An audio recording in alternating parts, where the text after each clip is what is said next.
Yes, चलो आ जाओ बच्चों। आज अपन फिर से आपका वेलकम करते हैं अपने यूट्यूब चैनल जिन्होंने क्लासेज में। और यहाँ पे अपन पढ़ रहे हैं केमिस्ट्री, पढ़ रहे हैं 12th क्लास की फ़िलहाल तो, है ना। कोरोना चल रहा है और आज की लाइव अपडेट ये है कि हमारे विलेज जोबनेर में भी कोरोना की एंट्री हो चुकी है। इसी के साथ अपन आगे बढ़ेंगे अपने टॉपिक जो चल रहा था, केमिकल काइनेटिक चैप्टर चल रहा था अपना, ठीक है। और उसमें अपन ने बात कर ली थी रेट एक्सप्रेशन तक की, कि रेट को किस तरीके से एक्सप्रेस कर सकते हैं। Today we discuss about the factors affecting the rate of reaction. So come on the board और अपन बात करेंगे factors affecting the rate of reaction, ठीक है। कि ऐसे कौन कौन से फैक्टर्स होते हैं जो रेट ऑफ रिएक्शन यानी कि स्पीड ऑफ रिएक्शन को अफेक्ट करते हैं। तो देखो बच्चों, इसको मैं आपको एक ट्रिक है छोटी सी, आपको याद रखना है। CPCT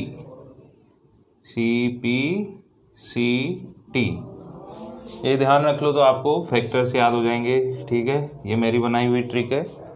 सबसे पहले C का मतलब है कॉन्सेंट्रेशन, P बोले तो pressure, C is the catalyst, ठीक है। 1 बाय 1 मैं आपको डिस्कस कर दूंगा। और T बोले तो टेम्परेचर, वेरी गुड, टेम्परेचर। तो ये 4 बातें अपने को ध्यान रखनी है। कैटलिस्ट में अपन बेसिकली कैटलिस्ट के साथ में एक और चीज़ ऐड कर लेंगे, प्लस सरफेस एरिया, ठीक है। तो ये कुछ गिनी चुनी सी बातें हैं, ध्यान से देखना। और बहुत ही इंपॉर्टेंट बात है, समझ में आ जाएगी, ऐसी कोई बड़ी चीज़ नहीं है। तो CPCT अपन ने ध्यान रख लेना है, स्क्रीनशॉट ले लिया होगा आपने, ठीक है। तो सबसे पहले मैं बात करता हूँ। अब इन चीज़ों को समझने के लिए आप ध्यान रख लो कि अपन एक कोलिजन थ्योरी होती है, उसके बिहा पे बात करेंगे। कोलिजन थ्योरी मतलब बच्छीड़ का सिद्धांत, ठीक है।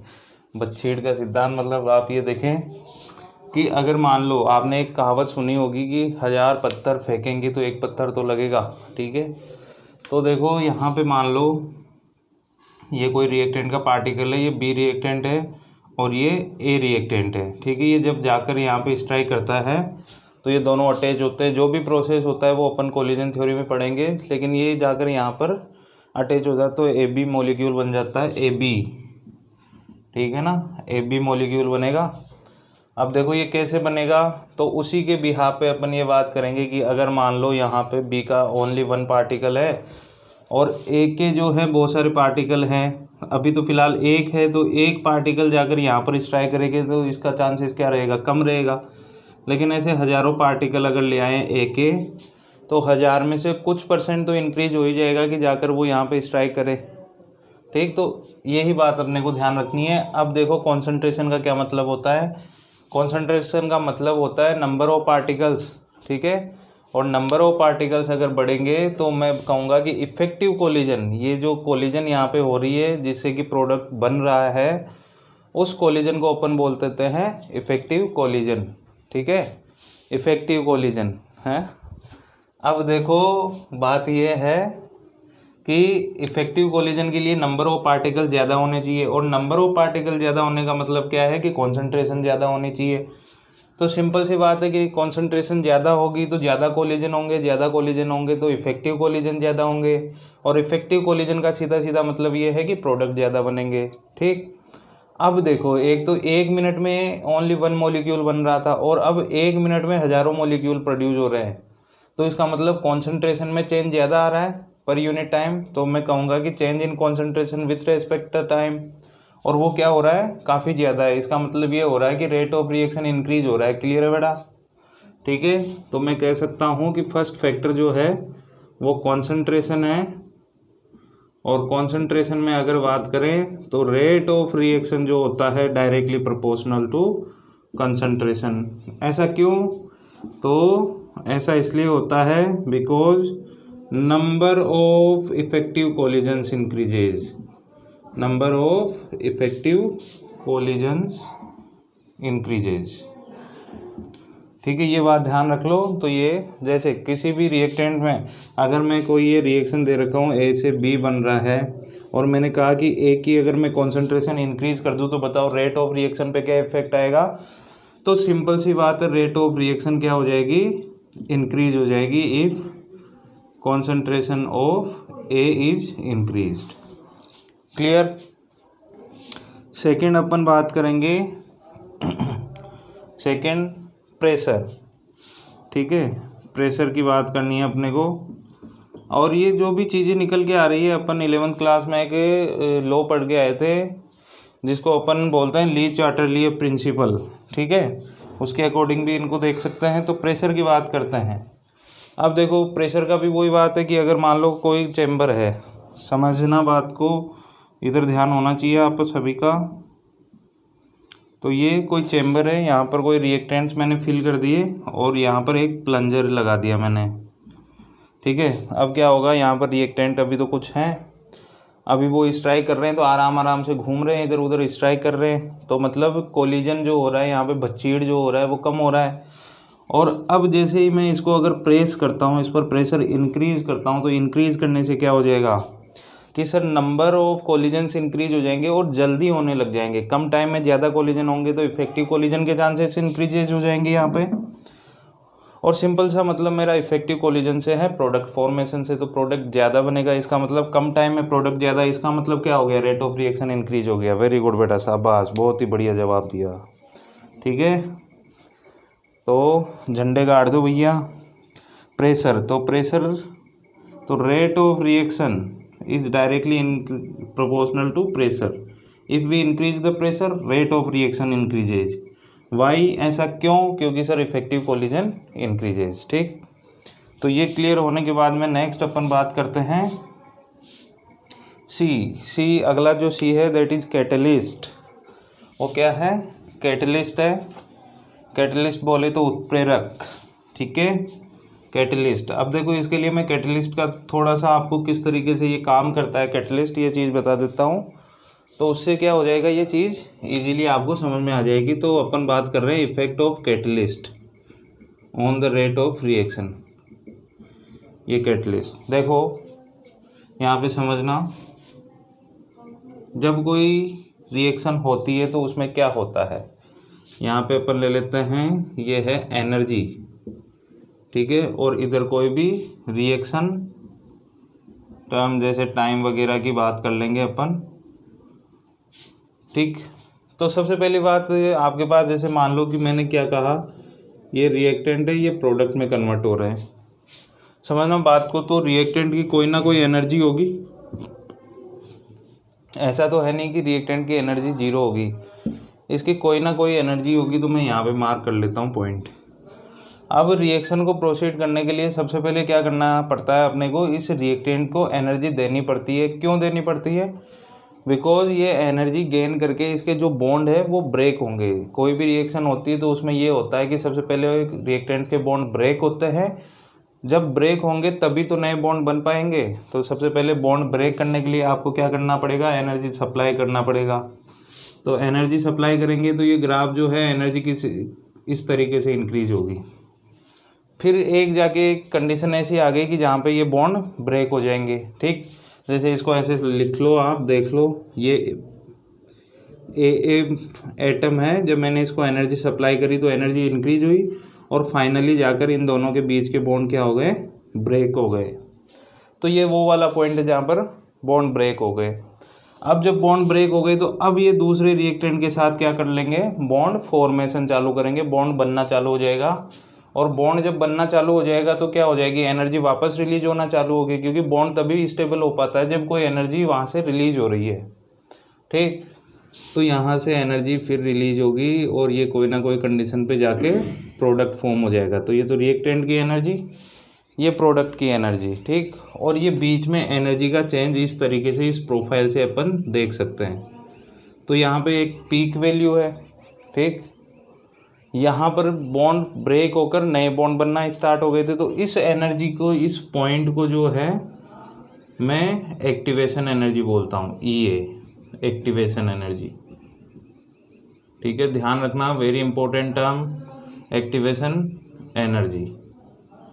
अब ये एक्टिवेशन एनर्जी जो है वो कहाँ से कहाँ तक की है। देखो, रिएक्टेंट की ये जो एनर्जी थी, इस एनर्जी से, रिएक्टेंट की एनर्जी से आपने रिएक्टेंट को कितनी एनर्जी और सप्लाई करी कि जिससे कि उसके बॉन्ड ब्रेक हो गए।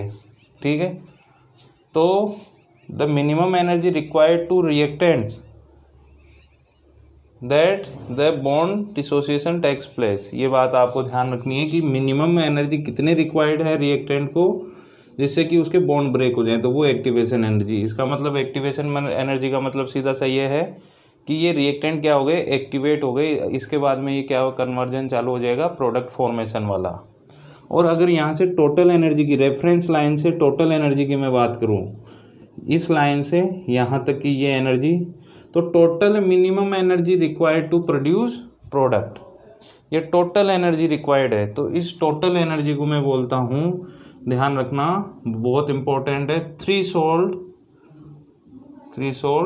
एनर्जी। तो आपको क्लियर रहना चाहिए कि एक्टिवेशन एनर्जी क्या होता है और थ्रेशोल्ड एनर्जी क्या होता है। ठीक है, तो देखो बात ये समझ में आ रही है कि कोई भी रिएक्टेंट है उससे प्रोडक्ट बनाना है, तो आपको ये जो है, ये हिल जो है, इसके इस टॉप से आपको पास होके निकलना पड़ेगा, यहाँ से ट्रेवल करके आपको जाना पड़ेगा। आप रिएक्टेंट से डायरेक्ट प्रोडक्ट में इस तरीके से नहीं जा सकते, इसके लिए आपको ये प्रोफाइल फॉलो करना पड़ेगा। अब ये जो पीक है इसका, ये जितना हाइट पे होगा उतनी आपको ज़्यादा एनर्जी रिक्वायर्ड है, या कहें कि उतना ही ज़्यादा टाइम रिक्वायर्ड है।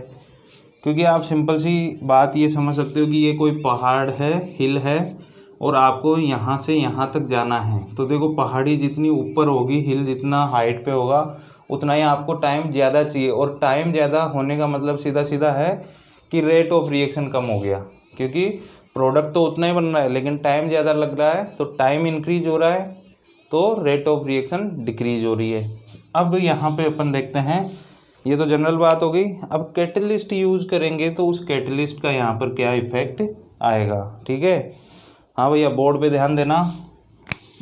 तो देखो कैटलिस्ट टू टाइप के होते हैं, एक तो होता है अपना पॉजिटिव कैटलिस्ट और एक होता है नेगेटिव कैटलिस्ट। तो पॉजिटिव कैटलिस्ट क्या करता है, पॉजिटिव कैटलिस्ट क्या करता है, वो रेट ऑफ रिएक्शन को इंक्रीज करता है। ठीक है, तो कुल मिला के आप ये देखना कि एक बार जब मैंने कैटलिस्ट यूज़ किया, ठीक है, फर्स्ट टाइम, मैं पॉजिटिव कैटलिस्ट की बात कर लेता हूँ। ये देखो, ये नॉर्मल अपना जनरल प्रोफाइल हो जाएगा रिएक्टेंट प्रोडक्ट। अभी मैंने पॉजिटिव कैटलिस्ट यूज़ किया तो वो क्या कर देता है, कुछ प्रोफाइल को इस तरीके से चेंज कर देता है। तो देखो फर्स्ट कंडीशन में तो ये है विदाउट कैटलिस्ट, विदाउट कैटलिस्ट, और ये विथ कैटलिस्ट। तो विथ कैटलिस्ट अपन ने देखा तो ये पीक क्या हो गई, डिक्रीज हो गई। अब इसको लांग के जाने में आपको कम टाइम लगेगा, इसका मतलब यहाँ पे क्या हो जाएगी, रेट ऑफ रिएक्शन इंक्रीज हो जाएगी। ठीक है, और साथ में एक्टिवेशन एनर्जी क्या हो जाएगी, डिक्रीज। तो एम्प्लाइज एक्टिवेशन एनर्जी डिक्रीज, मतलब रेट ऑफ रिएक्शन को इंक्रीज करने के लिए आपको क्या करना है, एक्टिवेशन एनर्जी को डिक्रीज करना है। और ये कौन कर सकता है, ये सिर्फ पॉजिटिव कैटलिस्ट कर सकता है, पॉजिटिव कैटलिस्ट। ठीक है, पॉजिटिव कैटलिस्ट ही ऐसा कर सकता है। अगर मैं बात करूं नेगेटिव कैटलिस्ट की, ठीक है, नेगेटिव कैटलिस्ट, तो नेगेटिव कैटलिस्ट क्या करता है, ये प्रोफाइल अपना नॉर्मल हो गया, ये रिएक्टेंट, ये प्रोडक्ट। अब जो नेगेटिव कैटलिस्ट करता है वो क्या करता है, एक्टिवेशन एनर्जी को इंक्रीज कर देता है, ये विथ कैटलिस्ट। और एक्टिवेशन एनर्जी अगर इंक्रीज होगी तो आपको टाइम ज़्यादा लगेगा, टाइम ज़्यादा लगेगा मतलब रेट ऑफ रिएक्शन क्या हो जाएगा, कम। तो यहाँ पे मैं लिख सकता हूँ कि rate of reaction decreases because activation energy increases. और ये कौन कर सकता है, ये कहानी कौन यहाँ पे लिख सकता है, ये कर सकता है सिर्फ नेगेटिव कैटलिस्ट। तो आपको ये बातें ध्यान रख लेनी है। ठीक है, तो ये बात क्लियर होती है अपनी इफेक्ट ऑफ कैटलिस्ट की। तो कैटलिस्ट का रेट ऑफ रिएक्शन पे क्या इफेक्ट रहता है कि अगर पॉजिटिव कैटलिस्ट है तो वो एक्टिवेशन एनर्जी को डिक्रीज कर देता है और रेट ऑफ रिएक्शन को इंक्रीज कर देता है। और अगर बात करें कि नेगेटिव कैटलिस्ट का क्या इफेक्ट होता है, तो वो क्या करता है, एक्टिवेशन एनर्जी को इंक्रीज करता है और रेट ऑफ रिएक्शन को डिक्रीज करता है। ये दो बातें मैंने बोली वो आप सभी को ध्यान होनी चाहिए ठीक है, क्योंकि ये खेल नहीं है बच्चों का, यहाँ तेल निकल जाता है अच्छों का। ठीक है, तो ये क्लियर रखें आप बात। अब अगली जो बात करनी है अपने को, टेम्परेचर की बात करनी है कि टेम्परेचर का किसी रिएक्शन की रेट पे क्या इफ़ेक्ट होता है। टेम्परेचर की बात कर रहे हैं, effect of temperature on rate of reaction. Effect of temperature की बात करते हैं तो टेम्परेचर के इफेक्ट में क्या होता है, देखो सिंपल सी बात है, यहाँ पे बहुत इजी है कि टेम्परेचर इंक्रीज करेंगे तो क्या होगा कि मॉलिक्यूल ज़्यादा फास्ट जो है मूवमेंट करेंगे, तो इफेक्टिव कोलिजन होने के चांसेस इंक्रीज करेंगे। ठीक है ना, तो यहाँ पर क्या हो जाएगा, रेट ऑफ रिएक्शन जो है डायरेक्टली प्रोपोर्शनल टू टेम्परेचर हो जाएगा। As we increase the temperature rate of reaction also increases. Clear. अब देखने वाली बात यह है कि यहाँ पर भले वो प्रोसेस एक्सोथर्मिक हो या एंडोथर्मिक हो, कोई इफेक्ट यहाँ पे नहीं आना है, rate of reaction directly proportional to temperature हो जाएगा। एक यहाँ पे इम्पोर्टेंट बात जो है, जो नोट है, वो आपको ध्यान रखना है कि जो भी रेट ऑफ रिएक्शन है एनी टेम्परेचर, वो अगर मैं उसमें 10 डिग्री का या 10 केल्विन का इंक्रीमेंट कर देता हूँ टेम्परेचर में, तो रेट ऑफ रिएक्शन जो है वो क्या हो जाएगी, ट्वाइस हो जाएगी। ठीक है, इसका मतलब क्या हो गया कि अगर मान लो अभी मैं कोई रेट ऑफ रिएक्शन की बात कर रहा हूँ 25 डिग्री सेल्सियस पे, ठीक है, और अगर मैं बात करूँ रेट ऑफ रिएक्शन की एट 25 + 10 डिग्री राइज कर दिया, तो रेट ऑफ रिएक्शन कितनी हो जाएगी बेटा, 2R डायरेक्टली। ये ध्यान रखना है कि हर 10 डिग्री टेम्परेचर राइज पे रेट ऑफ रिएक्शन हो जाती है डबल। क्लियर है यहाँ तक? तो यहाँ तक ये फैक्टर्स की बात हो गई। अब एक लास्ट यहाँ पे फैक्टर जो है वो है अपना सरफेस एरिया। ठीक है, तो सरफेस एरिया का तो अपने को वैसे देखो दो चीज़ें हैं यहाँ पे, कैसे भी आप समझ सकते हो सरफेस एरिया। तो यहाँ पे एक तो कैटलिस्ट का इफेक्ट अपन ने देखा था, तो उसमें भी if the surface area is larger than the effective collisions is are more. Simple सी बात है कि अगर एक मान लो एक तो इतने से पार्टिकल पे मैं स्ट्राइक करूँ और एक इतने बड़े पार्टिकल पे स्ट्राइक करूँ, ठीक है, तो यहाँ पर कोलिजन होने के चांसेस क्या रहेंगे, ज़्यादा। तो मैं कहूँगा कि rate of reaction is directly proportional to surface area. Surface area छोटे छोटे पॉइंट है, डायरेक्टली ध्यान रखने वाली बातें हैं। तो यहाँ तक आते आते अपने factors affecting the rate of reaction क्या होते हैं, फिनिश। ठीक है, चलो।